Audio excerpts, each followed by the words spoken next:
क्यों अमेरिका और इजराइल खुद को सुपर पावर समझ रहे थे ना, लेकिन तुम्हें नहीं पता कि मुसलमान के लिए सुपर पावर सिर्फ उसका अल्लाह है और उस अल्लाह के अलावा वो किसी को सुपर पावर नहीं समझती।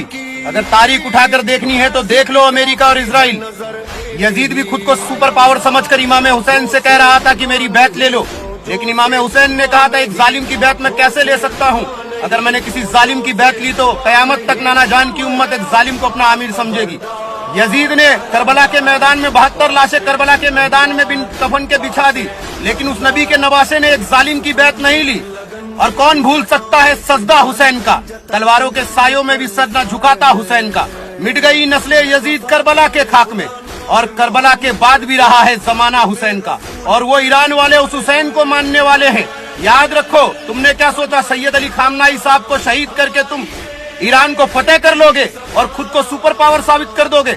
नहीं, मैंने तुमसे कहा ना कि सुपर पावर सिर्फ मेरा अल्लाह है, और अल्लाह की ताकत ईरान के साथ है, और उनकी मिसाइलें तुम्हें बता रही है कि तुम कितने बड़े सुपर पावर हो। आज तुम्हारों को घुटने को ऊपर ला दिया, और ईरान ने कहा है कि यह जंग का फैसला तुम नहीं करोगे, इस जंग का फैसला हम करेंगे, और इस जंग को हम बताएंगे कि किस तरीके से उम्मत मुस्लिमा जंग को लड़ती है और किस तरीके सुपर पावर को घुटनों पर लाकर टिकाती है।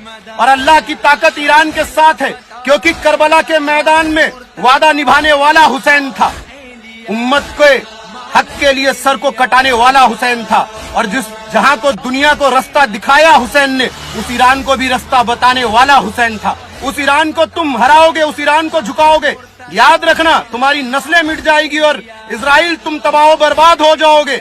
तुम्हारे इतिहास तक के पन्नों में तुम्हारा नाम को मिटा दिया जाएगा, लेकिन कयामत तक इस्लाम रहेगा, ईरान रहेगा, और वो सुपर पावर जो मेरी अल्लाह है उसकी सुपर पावर कयामत तक रहेगी।